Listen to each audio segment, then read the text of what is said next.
ಜೀನಾಗೆ ಸಂಪಾದಕತ್ವದಲ್ಲಿ ಜಿಎನ್ಎಸ್ news Sagar ಸುತ್ತದ ಆಚೆ ಈಚೆ ಬುಧವಾರದ news ಅಪ್ಡೇಟ್ಗೆ ತಮಗೆ ಸ್ವಾಗತ. ಮುಖ್ಯಾಂಶಗಳು. ಸಾಗರ ಪೌರಾಯುಕ್ತ ನಾಗಪ್ಪ ಹೇಳಿಕೆ, ನನ್ನ ವಿರುದ್ಧ ಪಿತೂರಿ ನಡೆದಿದೆ, ಪ್ರಾಮಾಣಿಕತೆಗೆ ಬೆಲೆ ಇಲ್ಲ, ನಾಗಪ್ಪ ಆಗಿ ಹೋರಾಟ ಮಾಡುತ್ತೇನೆ ಎಂದ ನಾಗಪ್ಪ ಹೆಚ್ಕೆ. ಪೌರಾಯುಕ್ತ ನಾಗಪ್ಪ ಅವರಿಗೆ ಎಲ್ಲ ರೀತಿಯ ಬೆಂಬಲ ಇದೆ ಎಂದ ಎಂ ನಾಗರಾಜ್. ಬಾಲವಿಜ್ಞಾನಿ ಆನಂದಪುರಂ ಕೆಪಿಎಸ್ಸಿ ವಿದ್ಯಾರ್ಥಿ ಮಿಥುನ್ಗೆ ವೈಜ್ಞಾನಿಕ ಪರಿಷತ್ತಿನಿಂದ ಸನ್ಮಾನ. ವೈಜ್ಞಾನಿಕ ಮನೋಭಾವ ಬೆಳೆಸಿಕೊಳ್ಳಲು ವೇಟಿಸ್ವಾಮಿ ರವಿಕುಮಾರ್ ಸಲಹೆ. ಸನ್ಮಾನಿತ ಮಿಥುನ್ ಹರ್ಷದ ನುಡಿ. ಸಾಗರ ಸಮರ್ಥ್ ಲೇಸನ್ ಘಟಕಕ್ಕೆ ಅಶ್ವಿನಿ ಕುಮಾರ್ ಚಾಲನೆ. ಘಟಕದ ಕುರಿತು ಅಶ್ವಿನಿ, ಗಿರಿಜಾ, ಸುರೇಖಾ ಮಾತು. ಈಗ ಸುದ್ದಿಯ ವಿವರ. ಪ್ರಾಮಾಣಿಕವಾಗಿ ಕೆಲಸ ಮಾಡುವ ಅಧಿಕಾರಿಗಳ ಹೆಸರಿಗೆ ಮಸಿ ಬಳಿಯುವ ಕೆಲಸ ಮಾಡಲಾಗುತ್ತಿದೆ. ಸಾಮಾಜಿಕ ಜಾಲತಾಣ ಉಪಯೋಗಿಸಿಕೊಂಡು ಕೆಲವರು ನನ್ನ ವಿರುದ್ಧ ಷಡ್ಯಂತ್ರ ರೂಪಿಸಿದ್ದಾರೆ ಎಂದು ಪೌರಾಯುಕ್ತ ಎಚ್.ಕೆ. ನಾಗಪ್ಪ ತಿಳಿಸಿದರು. ಸಾಗರದ ಪೌರ ಕಾರ್ಮಿಕರ ಭವನದಲ್ಲಿ ಬುಧವಾರ ನಗರಸಭೆ ಪೌರಸೇವಾ ಕಾರ್ಮಿಕರ ಸಂಘ ಕರೆದಿದ್ದ ತುರ್ತು ಸಭೆಯಲ್ಲಿ ಪಾಲ್ಗೊಂಡು ಅವರು ಮಾತನಾಡುತ್ತಿದ್ದರು. ಪೌರಸೇವಾ ನೌಕರರ ಸಂಘದ ಅಧ್ಯಕ್ಷ ನಾಗರಾಜ್ ಎಂ ಮಾತನಾಡಿದರು. ಸಂಘದ ಪ್ರಮುಖರಾದ ರಾಜ್ಕುಮಾರ್, ಹರೀಶ್, ಮದನ್, ರಾಜೇಶ್, ವಿಠಲ್ ಹೆಗಡೆ, ಶೈಲೇಶ್, ಮಹೇಶ್, ಸಚಿನ್ ಇನ್ನಿತರರು ಈ ಸಂದರ್ಭದಲ್ಲಿ ಹಾಜರಿದ್ದರು. ಎಲ್ಲರಿಗೂ ನಮಸ್ಕಾರ. ಮೊನ್ನೆ ದಿನಾಂಕ 31/10/2025 ಅಂದರೆ ನವೆಂಬರ್ ಕನ್ನಡ ರಾಜ್ಯೋತ್ಸವದ ಹಿಂದಿನ ದಿನ ನಮ್ಮ ಕೆಳದಿ ರಸ್ತೆಯ ಕೆಳದಿ ಚೆನ್ನಮ್ಮ ವೃತ್ತದಲ್ಲಿ ಸುಮಾರು 14 ಪೆಟ್ಟಿಗೆ ಅಂಗಡಿಗಳು ಅಲ್ಲಿ ಅಂದರೆ ಪೆಟ್ಟಿಗೆ ಅಂಗಡಿಗಳಿದ್ವು. ಆ ಪೆಟ್ಟಿಗೆ ಅಂಗಡಿಗಳು ಅಂದರೆ ನಾವೇನು 1ನೇ ತಾರೀಕಲ್ಲಿ ವಿಜೃಂಭಣೆಯಿಂದ ಕನ್ನಡ ಜ್ಯೋತಿಯನ್ನು ವಿದ್ಯಾರಣ್ಯ ಜ್ಯೋತಿಯನ್ನು ಸ್ವೀಕಾರ ರಿಸೀವ್ ಮಾಡ್ಕೋಬೇಕು ಎಲ್ಲ ಕಾರ್ಯಕ್ರಮಕ್ಕೆ ಆ ಗೂಡಂಗಡಿಗಳು ಅಡ್ಡಾಗ್ತಾಯಿವೆ. ಅದಕ್ಕೆ ನಾವು 2 ದಿವಸದಿಂದ ಅವರೆಲ್ಲರಿಗೂ ನೀವು ನಾಳೆ ಕಾರ್ಯಕ್ರಮ ಮುಗಿಯೋ ತನಕ ಅದನ್ನು ಖಾಲಿ ಮಾಡ್ಕೊಳ್ಳಿ, ಅಲ್ಲಿಂದ ಸ್ವಲ್ಪ ದೂರದಲ್ಲಿ ಇಟ್ಕೊಳ್ಳಿ, ಆಮೇಲೆ ನೋಡೋಣ ಅಂತ ಹೇಳಿದ್ವಿ. ನಮ್ಮ ಮಾತಿಗೆ ಗೌರವ ಕೊಟ್ಟು ಹೆಚ್ಚು ಕಡಿಮೆ 13 ಅಂಗಡಿಯವರು ಅಲ್ಲಿಂದ ಎಲ್ಲ ತೆರವುಗೊಳಿಸ್ಕೊಂಡಿದ್ರು. ಒಂದು ಅಂಗಡಿಯವರು ಅದನ್ನು ರಾತ್ರಿ 6 ಗಂಟೆಗೆ ಹೋಗಿದ್ದೀವಿ, 5 ಗಂಟೆ ನಮ್ಮ ನಾಗರಾಜ್ ಮೇಸ್ತ್ರಿ ಎಷ್ಟು ಸರಿ ಹೋಗಿ ಬಂದಿದ್ದಾರೆ, ಆದರೆ ಈಗ ತೆಗಿತೀನಿ ಅಂದರೆ ರಾತ್ರಿ 9 ಗಂಟೆ ಆದರೂ ತೆಗಿಲಿಲ್ಲ. ಆವಾಗ ಸ್ವಲ್ಪ ಅಲ್ಲಿ ನಾನು ತೆಗಿಬೇಕು, ನಮ್ಮವ್ರಿಗೆ ಕಳಿಸಿದ್ದೆ ತೆಗೀರಿ ಅಂತೇಳಿ. ಆವಾಗ ಒಂದಿಷ್ಟು ಜನ ಅವ್ರ ಕಡೆಯವ್ರು ಬಂದರು, ಅವ್ರ ಪರ ಮಾತಾಡ್ತಾಯಿದ್ರು. ಮತ್ತು ನಾನೊಬ್ಬ ಕಮಿಷನರಾಗಿ ನಮ್ಮ ಎಂಪ್ಲಾಯೀಸನ್ನು ನಮ್ಮ ಎಕ್ಸಿಕ್ಯೂಷನಲ್ಲಿ ಕಳಿಸಿದಾಗ ಅವ್ರನ್ನ ಕೈ ಬಿಡೋಕ್ಕಾಗಲ್ಲ. ಸರ್ ಹಿಂಗೆ ನಮ್ಮ ಮೇಲೆ ದೌರ್ಜನ್ಯ ನಡೀತಾ ಇದೆ, ನೀವು ಹೇಳಿದ್ದು ನಾವು ಬಂದಿದ್ದೀವಿ ಅಂತ ನಾನು ಹೋದೆ. ಆವಾಗ ಅವ್ರು ಕೊನೆಗೂ ತೆಗಿಯೋಕೆ ಒಪ್ಪಲಿಲ್ಲ. ಅವ್ರ ಪರವಾಗಿ ಒಂದು 2 ಜನ 3 ಜನ ಅವರು ಬಂದರು, ಎಲ್ಲ ಆಯಿತು. ನಾನೇನಂದೆ, ಆಯ್ತು ಬಿಡಪ್ಪ, ಏನು ನೀವೇನು ನನ್ನ ತಲೆ ಮೇಲೆ ಇಟ್ಕೊಂಡಿಲ್ಲ, ಅಂಗಡಿನ ಇಟ್ಕೊಳ್ಳಿ ಬಿಡಿ, ಆಯಿತು, ಒಟ್ಟು ಪಾಪ ಬಡವರಿಗೆ ಅನ್ಯಾಯ ಮಾಡ್ದಂಗೆ ಆಯ್ತು ನಾವು ಅಂತೇಳಿ ಹೇಳಿ ಆಯಿತು. ಆಮೇಲೆ ಅದೇ ಚೆನ್ನಮ್ಮ ವೃತ್ತದಲ್ಲಿ ವಿದ್ಯಾರಣ್ಯ ಯುವಕರ ಸಂಘದವರು ಮತ್ತು ಆ ಭಾಗದ ನಾಗರಿಕರು ಒಂದು ವೇದಿಕೆಯನ್ನು ಸಿದ್ಧಗೊಳಿಸ್ತಾ ಇದ್ದರು. ಆ ವೇದಿಕೆ ಸಿದ್ಧಗೊಳಿಸೋ ಸಂದರ್ಭದಲ್ಲಿ ನನ್ನ ಮನಸ್ಥಿತಿಗೆ ಅಂದರೆ ನಾನು ಕೆಲವು ಸಲಹೆಗಳನ್ನು ಇದೇ ಥರ ಬರಬೇಕು, ಇಂದು ಒಂದು ಕೋಟೆ, ಒಂದು ಚೆನ್ನಮ್ಮನ ಚಿತ್ರ, ಈ ಥರ ಎಲ್ಲ ಬರಬೇಕು ಅಂತ ಮಾಡಿದಾಗ ಅವರು ಆ ಸಂಘಟನೆ ಪಾಪ ಅವರೇನು ಯಾರೋ ದುಡ್ಡು ತಗೊಂಡು ಮಾಡೋದಿಲ್ಲ, ಆದರೆ ಅವರಲ್ಲಿ ಹೊಂದಾಣಿಕೆ ಆಗದೇನೋ ಏನೋ ಒಟ್ಟು ಅಲ್ಲಿ ನನಗೆ ಸರಿಯಾದ ರೀತಿಯಲ್ಲಿ ಅಂದರೆ ನಾಳೆ ಬೆಳಗ್ಗೆ ಆದರೆ ಅಲ್ಲಿ ಚೆನ್ನಮ್ಮನ ಧ್ವಜ ಬರ್ತದೆ, ಜ್ಯೋತಿ ಬರ್ತದೆ, ಅವರು ಸರಿಯಾಗಿರ್ತಿದ್ದಕ್ಕೆ ನಾನು ಅವರಿಗೆ ಆ ಪದವನ್ನು ಬಳಸಿ ಪ್ರದೀಪ ಅಂತೇಳಿ ಆ ಸಂಘದ ಅಧ್ಯಕ್ಷ ಇದ್ದಾನೆ, ಪ್ರದೀಪ ಈ ಥರ ಆದರೆ ನೀನು ಬೇರೆ ಏನಕ್ಕಾರ ಕೆಲಸಕ್ಕೆ ನಮ್ಮ ಆಫೀಸಿಗೆ ಬಂದರೆ ನಾನು ಕುತ್ತಿಗೆಡ್ ಹೊರಗಾಗ್ತೀನಿ, ನನ್ನ ಮೇಲೆ ನಿಮ್ಗೆ ಅಷ್ಟು ಕಮಿಷನ್ ಹೇಳಿದ್ರು. ಮಾತಲ್ಲಿ ಒಂದು ವಾಚ್ಯದಲ್ಲಿ ಒಂದು 2-3 ಮಾತು ಬಂದಿರ್ಬೋದು ಬಿಟ್ಟರೆ ಯಾರಿಗೂ ಅನ್ಯಾಯ ಮಾಡಿಲ್ಲ. ಹಾಗಾಗಿ ನಾವು ನೌಕರರು ನಿಮ್ಮಲ್ಲಿ ಕೇಳ್ಕೊಡೋದು ಅಷ್ಟೇ, ಏನೇ ಪರಿಸ್ಥಿತಿ ಬರಲಿ ಬೇಕಾದ್ರೆ ತೆಗ್ದಾಕ್ತಾರ, ಅಷ್ಟು ಜನ ನೌಕರರು ತೆಗ್ದಾಕಲಿ, ಯಾವ ಕಾರಣಕ್ಕೂ ನಾಗಪ್ಪರಿಗೆ ಬಿಟ್ಕೊಡೋ ಪದ್ಧತಿನೇ ಇಲ್ಲ ಅನ್ನೋ ಒಂದು ವಿಚಾರದಲ್ಲಿ ನಾನು ಹೇಳ್ತೇನೆ. ತಮ್ಮೆಲ್ಲರ ಸಹಕಾರ ಇದೆ ಅಂತಲೇ ಸಾಹೇಬರಿಗೆ ಈಗ ತೋರಿಸ್ಲೇಬೇಕು. ನಾವು ಯಾವುದೇ ಪರಿಸ್ಥಿತಿ ನಾವು 1999ರಲ್ಲಿ ಸಂಘಟನೆ ಮಾಡಿದವಳೆ. ನಾನು GS ಮಂಜುನಾಥ್ ಅವ್ರ ಜೊತೆಗೆ ಪಕ್ಕ ಶಿಷ್ಯನಾಗಿ ನಾನು ಸೇವೆ ಮಾಡಿದವ. ನನಗೆ ಗೊತ್ತಿದೆ ಯಾರ್ಯಾರು ಹೆಂಗೆ ಮಾಡಬೇಕು, ಸಂಘಟನೆ ಹೆಂಗೆ ನಡೆಸಬೇಕು ಅಂತ ನಮ್ಗೆ ತಿಳಿದಿದೆ. ಇದರಲ್ಲಿ ಸಹ ನಾನು ನಿಮಗೆ ಹೇಳಿದೆ, ನಾವು ಅಷ್ಟು ಜನನು ಆಫೀಸ್ ಸ್ಟಾಫಲ್ಲಿ ಯಾರು ತಲೆ ಕೆಲಸ ಮಾಡ್ಬೋದು, ಇಲ್ಲ ಅಂತಲ್ಲ. ಈಗ ನಮ್ಮ ಹತ್ರ ಮಾತಾಡ್ತಾರೆ, ಅವ್ರಗಳ ಹತ್ರ ಚೀಲ ಹಾಕೋ ಕೆಲಸನ ಮಾಡ್ಬೋದು, ಆದರೆ ಪೌರ ಕಾರ್ಮಿಕರು ಯಾರು ಅಂತ ಒಂದು ಲಾಡಿ ಬಿಚ್ಚ ಕೆಲಸ. ವಿದ್ಯಾರ್ಥಿ ದಿಸೆಯಲ್ಲಿಯೇ ವೈಜ್ಞಾನಿಕ ಮನೋಭಾವ ಬೆಳೆಸಿಕೊಳ್ಳಬೇಕು. ಬಾಲವಿಜ್ಞಾನಿ ಮಿಥುನ್ ಕುಮಾರ್ ಸಾಧನೆ ಮಕ್ಕಳಿಗೆ ಮಾದರಿಯಾಗಿದೆ ಎಂದು ವೈಜ್ಞಾನಿಕ ಪರಿಷತ್ ರಾಜ್ಯ ಸಂಘಟನಾ ಕಾರ್ಯದರ್ಶಿ ವೇಟಿಸ್ವಾಮಿ ತಿಳಿಸಿದರು. ಸಾಗರ ತಾಲೂಕಿನ ಆನಂದಪುರಂನ ಕರ್ನಾಟಕ ಪಬ್ಲಿಕ್ ಶಾಲೆಯಲ್ಲಿ ಬುಧವಾರ ಕರ್ನಾಟಕ ವೈಜ್ಞಾನಿಕ ಪರಿಷತ್ ವತಿಯಿಂದ ಬಾಲವಿಜ್ಞಾನಿ ಪ್ರಶಸ್ತಿ ಪುರಸ್ಕೃತ ಮಿಥುನ್ ಕುಮಾರ್ ಅವರನ್ನು ಸನ್ಮಾನಿಸಿ ಅವರು ಮಾತನಾಡುತ್ತಿದ್ದರು. ವೈಜ್ಞಾನಿಕ ಪರಿಷತ್ ಜಿಲ್ಲಾಧ್ಯಕ್ಷ ಬಿಡಿ ರವಿಕುಮಾರ್ ಹಾಗೂ ಸನ್ಮಾನಿತ ವಿದ್ಯಾರ್ಥಿ ಮಿಥುನ್ ಕುಮಾರ್ ಮಾತನಾಡಿದರು. ಉಪಪ್ರಾಚಾರ್ಯ ಈಶ್ವರಪ್ಪ, ಗಣಪತಿ ಎಡೆಹಳ್ಳಿ, ಆರ್ ಜಗನ್ನಾಥ್, ಉಮೇಶ್ ಎನ್, ಗಾಯತ್ರಿ, ಮಂಜುನಾಥ್, ನಟರಾಜ್, ಶ್ರೀನಿವಾಸ್, ಪ್ರದೀಪ್ ಇನ್ನಿತರರು ಹಾಜರಿದ್ದರು. ಒಂಬತ್ತನೇ ಕ್ಲಾಸು ಅವನೇನೋ ಮಾಡಿ ಶಾಲೆಗೆ ಕರೆತಂದು ಮಾರನೇ ದಿನ ಬಂದ ಅಪ್ಪ ಅಮ್ಮ ಅಲ್ಲಿ ಇದ್ರ ಮೇಲೆ ಬಿಲ್ಡಿಂಗ್ ಮೇಲೆ ಗಾರೆ ಕೆಲಸ ಮಾಡ್ತಾ ಇದ್ದಾರೆ. ಇವನು ಮರದ ಹತ್ರ ಮೊಬೈಲ್ ಇಟ್ಕೊಂಡು ಆಟ ಆಡ್ತಾರೆ. 9ನೇ ಕ್ಲಾಸ್ ಹುಡುಗ ಏನೋ ಮಾಡಿ ಅವನ ಶಾಲೆಗೆ ಮಾರನೇ ದಿನ ಬಂದಾಗ ಖುಷಿ ಆಯ್ತು. ಫೋಟೋ ಹೊಡ್ಕೊಂಡು ಬರೋದಂತ ಹೋದ ತಕ್ಷಣ ಅವನು 1,20,000 ರೂಪಾಯಿಗೆ ಬೈಕ್ ಬಂದ. 1,20,000 ರೂಪಾಯಿ ಬೈಕ್ನಲ್ಲಿ ಬಂದಾನೆ. ಅಂದ್ರೆ ಬೇಡಿಕೆ ಇತ್ತು ಅವನಿಗೆ, ನನಗೆ ಬೈಕ್ ಕೊಡಿಸಿದ್ರೆ ಸ್ಕೂಲಿಗೆ ಹೋಗ್ತೀನಿ ಅಂತ ಹೇಳಿ. ಅದನ್ನೇ ಈಡೇರಿಸಿದ್ರು ಅಪ್ಪ ಅಮ್ಮ. ಏನ್ ವಿಚಿತ್ರ ನೋಡಿ. ಇದು ನಮ್ಮ ನೈಜವಾದ ಬದುಕಿಗೆ ಇವತ್ತು ಅನಾವರಣ. ನೀವು ಕೇಳಿದಷ್ಟು ಮೊಬೈಲ್ ಕೊಡಿಸ್ತಾರೆ, 2 ಲಕ್ಷ ಮೊಬೈಲ್ ಬೇಕಾ ಕೊಡಿಸ್ತಾರೆ, ಗೋಬಿ ಮಂಚೂರಿ ಬೇಕಾ ಕೊಡಿಸ್ತಾರೆ, 5,000 ರೂಪಾಯಿ ಡ್ರೆಸ್ ಬೇಕಾ ಕೊಡ್ತಾರೆ. ಆದ್ರೆ ನೀವು ಎಂದಾದ್ರೂ ಒಂದು ದಿನ ಒಂದು ಒಳ್ಳೆ ಪುಸ್ತಕ ಕೊಡಿಸಿ, ಈ ತರದ ಒಂದು ಟೆಲಿಸ್ಕೋಪ್ ಮಾಡ್ತೀವಿ ಕೊಡಿಸಿ, ಒಂದು ವಿಜ್ಞಾನದ ವಸ್ತು ಮಾಡ್ತೀವಿ ಕೊಡಿಸಿ, ಯಾರಾದ್ರೂ ನೀವು ಬೇಡಿಕೆ ಇಟ್ಟಿದ್ರೆ ಹೇಳಿ ಮಾಡೋಣ. ಅದೇ ಪೋಷಕರ ಸಮೇತವರು ನಾನು ಎಷ್ಟೋ ಸಾರಿ ಪೋಷಕರ ಕಾರ್ಯಕಾಲದಲ್ಲಿ ಮಾತಾಡಿದ್ದೀನಿ. ಮಕ್ಕಳಿಗೆ ಕೇಳುವ ವಸ್ತುಗಳನ್ನು ಕೊಡಿಸುವ ಮನಸ್ಸುಗಳಿಂದಾಗಿ ಒಂದು ಪೆನ್ನು 5 ರೂಪಾಯಿ ಪೆನ್ನು ಕೇಳಿದ್ರೆ ಆ ತಂದೆ ತಾಯಿ ಹೇಳ್ತಾರೆ, ಎಷ್ಟು ಸಾರಿ ನೀವು ಪೆನ್ ಕೊಡ್ಸೋದು ಅಂತ ಹೇಳ್ತಾರೆ, ಎಷ್ಟು ಸಾರಿ ನೀವು ನೋಟ್ಬುಕ್ ಕೊಡ್ಸೋದು ಅಂತ ಹೇಳಿಲ್ಲ. ಅದೇ ಬೇರೆ ತಿನ್ನುವ ಆಹಾರ ನೀವು ಸಂತೆಗೆ ಜಾತ್ರೆಗೆ ಕರ್ಕೊಂಡೋಗಿ ನೀವು ಕೇಳಿದ್ರಿಂದ ಆಹಾರವನ್ನು ಕೊಡ್ತಾರೆ. ಇದು ನಮ್ಮ ದುರದೃಷ್ಟ ಸಂಗತಿ. ಅದೇನೇ ಇರಲಿ, ನೀವು ಸ್ವಲ್ಪ ಇವತ್ತು ಸಂಕಲ್ಪ ಮಾಡಿ ಇವತ್ತಿನಿಂದ ನಾನು ನನ್ನ ಕ್ಷೇತ್ರವನ್ನು ನಾನು ಹುಡುಕೊಳ್ತೀನಿ. ಮುಂದಿನ ಇದೇ ವೇದಿಕೆಯಲ್ಲಿ ನಾನು ಸಹ ವಿಜ್ಞಾನಿ ಆಗ್ತೀನಿ, ನಾನು ಸಹ ಸಾಹಿತಿ ಆಗ್ತೀನಿ, ನಾನು ಕಲಾವಿದನಾಗ್ತೀನಿ, ಕವಿ ಆಗ್ತೀನಿ, ಗಾಯಕನಾಗ್ತೀನಿ, ಒಬ್ಬ ಒಳ್ಳೆ ನಿರೂಪಕನಾಗ್ತೀನಿ.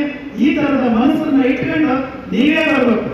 ಸರ್, ನಾನು ನಿರೂಪಣೆ ಮಾಡ್ತೀನಿ ಇವತ್ತಿನ ಕಾರ್ಯಕ್ರಮದ, ನನಗೆ ಕೊಡಿ ಅಂತ ಹೇಳಿ ನಿಮ್ಮ ಶಿಕ್ಷಕರ ಹತ್ರ ಹೇಳಿ ನೀವು ಇರಬೇಕು. ಆಗಲ್ಲ ಹೇಳಿ, ದೊಡ್ಡ ಕೇಳಿ ಆಗುತ್ತಾ ಆಗಲ್ಲ. ಆ ಹೆಜ್ಜೆಯಲ್ಲಿ ತಾವೆಲ್ಲಿ ಆ ನಿಟ್ಟಿನಲ್ಲಿ ಹೋಗ್ಬೇಕಾಗ್ತದೆ. ಇವತ್ತಿನ ವೈಜ್ಞಾನಿಕ ಯುಗದಲ್ಲಿ ನಾವು ಎಷ್ಟು ಮುಂದುವರೆದ್ರೂ ಸಾಕಾಗ್ತಿಲ್ಲ. ಸೊ ಅಂತ ವಿಷಯದಲ್ಲಿ ನಮ್ಮ ಶಾಲಾ ವಿದ್ಯಾರ್ಥಿ ಪಾಲ್ಗೊಂಡಿರುವುದು ನಮಗೆ, ನಮ್ಮ ತಾಲೂಕಿಗೆ, ನಮ್ಮ ಜಿಲ್ಲೆಗೆ ಹೆಮ್ಮೆ ಆಗಿದೆ. ಹಾಗಾಗಿ ಇವತ್ತು ಅವರಿಗೊಂದು ಸನ್ಮಾನವನ್ನ ಅಂದ್ರೆ ಗುರುತಿಸುವಂತ ಕಾರ್ಯವನ್ನು ನಮ್ಮ ಕರ್ನಾಟಕ ರಾಜ್ಯ ವೈಜ್ಞಾನಿಕ ಸಂಶೋಧನಾ ಪರಿಷತ್ ಹಾಗೂ ಕರ್ನಾಟಕ ಪಬ್ಲಿಕ್ ಶಾಲಾ ವತಿಯಿಂದ ನಾವು ನಡೆಸ್ತಾ ಇದ್ದೇವೆ. ವಿದ್ಯಾರ್ಥಿಗಳೇ, ಇವತ್ತು ನಾವು ಏನನ್ನೂ ಸಹ ಸಾಧನೆಯನ್ನು ಮಾಡಲಿಕ್ಕೆ ಅವಕಾಶ ಇದೆ. ಆದ್ರೆ ಸಾಧನೆಯನ್ನ ಗುರುತಿಸುವಂತ ಕೆಲಸವನ್ನ ಮಾಡ್ಬೇಕಲ್ವಾ, ಅದು ಮುಖ್ಯವಾಗಿರುವುದು. ಸಾಧನೆ ಮಾಡಿ ಎಷ್ಟೋ ಜನ ಇನ್ನೂ ಸಹ ಬೇರೆ ಮರೆಯಲ್ಲಿರುವಂತವನ್ನ ನೋಡ್ತಾ ಇದ್ದೇವೆ. ಇವತ್ತು ನಮ್ಮ ಶಾಲೆಯ ವಿದ್ಯಾರ್ಥಿ ಇವತ್ತು ಆ ರೀತಿಯಲ್ಲಿ ಇಲ್ಲದೆ ಇವತ್ತು ರಾಜ್ಯ ಮಟ್ಟದಲ್ಲಿ ಹೆಸರನ್ನ ಪಡೆದು ಬೆಂಗಳೂರಿನ ಸಮೀಪದಲ್ಲಿರುವಂತಹ ದೊಡ್ಡಬಳ್ಳಾಪುರಕ್ಕೆ ಹೋಗಿದ್ದೆ. ಅಲ್ಲಿ 9 ದಿನಗಳ ಕಾಲ ಟೆಲಿಸ್ಕೋಪ್ ತಯಾರಿಕೆ ಹೇಗೆ ಮಾಡೋದು ಅಂತ ಕಲಿತು ನನ್ನ ಕೈಯಾರೆ ಒಂದು ಟೆಲಿಸ್ಕೋಪ್ ಅನ್ನು ತಯಾರಿಸಿ ನಿಮ್ಮ ಮುಂದೆ ಪ್ರಸ್ತುತಪಡಿಸಿದ್ದೇನೆ. ಟೆಲಿಸ್ಕೋಪ್ ಮಾಡೋದು ಏನು ದೊಡ್ಡ ಕೆಲಸ ಅಲ್ಲ, ಆದರೆ ಅದನ್ನು ಮಾಡುವಂತ ಮನಸ್ಸು ನಿಮ್ಮೆಲ್ಲರಿಗೂ ಇರಬೇಕು. ಅದನ್ನು ಮಾಡೋದು ಹಗಲು ರಾತ್ರಿ ನಾವು ಒಂದೊಂದು ದಿವಸ ನಿದ್ದೆನೂ ಕೂಡ ಮಾಡಿಲ್ಲ. ಬೆಳಿಗ್ಗೆ 6 ಗಂಟೆಯಿಂದ ಮಾರನೇ ದಿನ ಬೆಳಗಿನ ಜಾವ 4 ಗಂಟೆ ತನಕ ಕೂತ್ಕೊಂಡು ಕ್ಲಾಸ್ ಬಿಟ್ಟಿದ್ವಿ. ಹಾಗೆ ಆ ಪರಿಶ್ರಮದ ಫಲವೇ ಇದು 3 ರೆಕಾರ್ಡು ನಿಮ್ಮೆಲ್ಲರ ಮುಂದೆ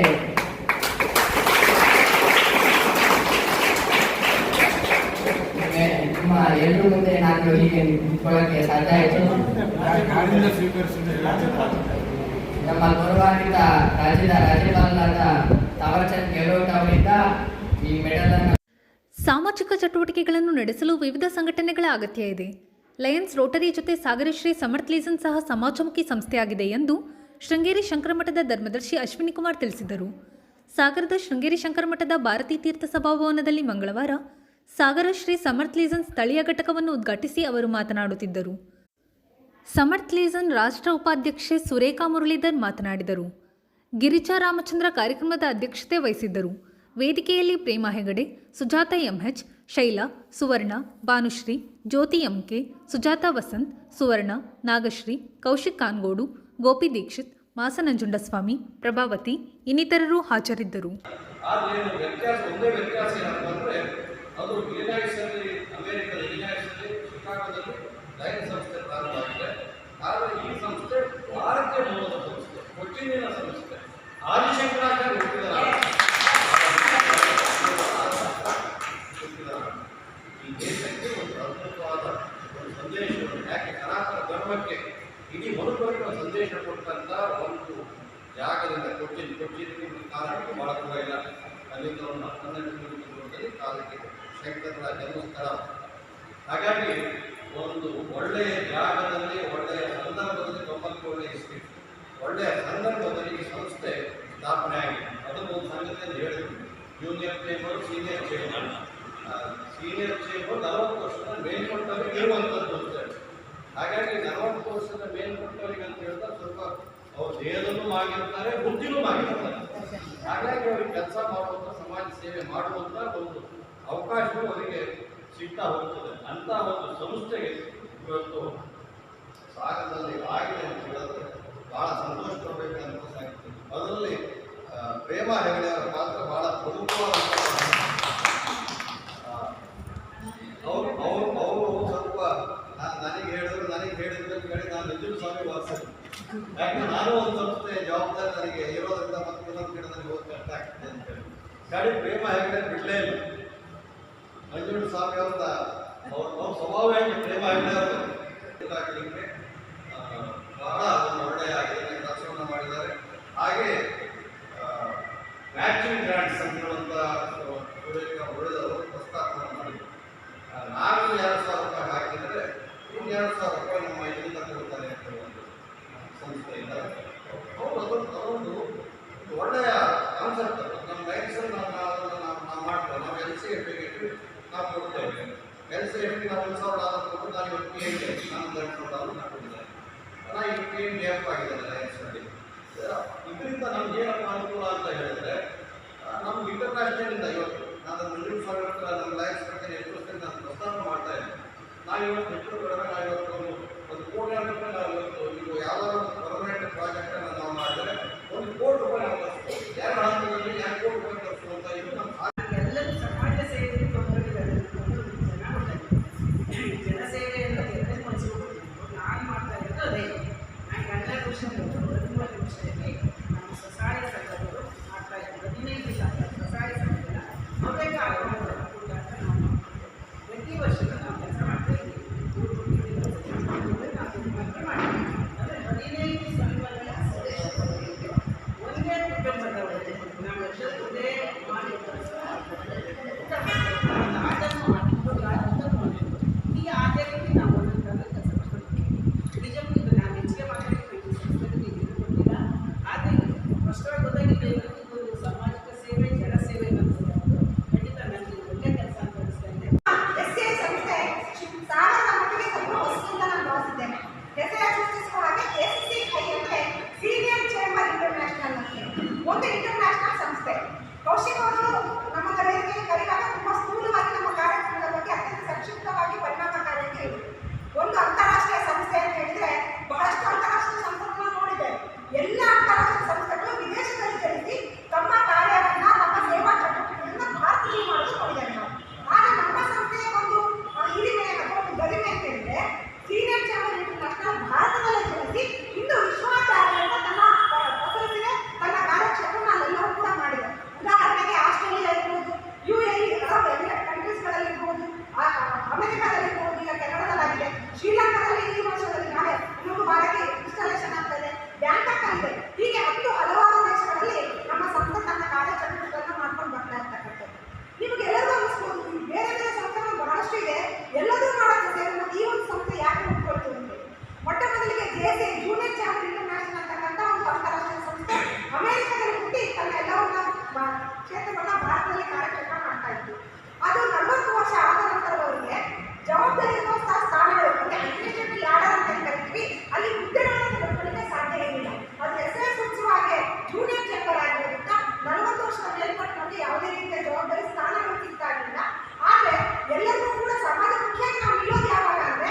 ಇದು ಬುಧವಾರದ ಸಮಗ್ರ ಸುದ್ದಿ. ನಿರಂತರ ಸುದ್ದಿಗಾಗಿ ನೋಡ್ತಾ ಇರಿ GNS ನ್ಯೂಸ್. ನಮಸ್ಕಾರ.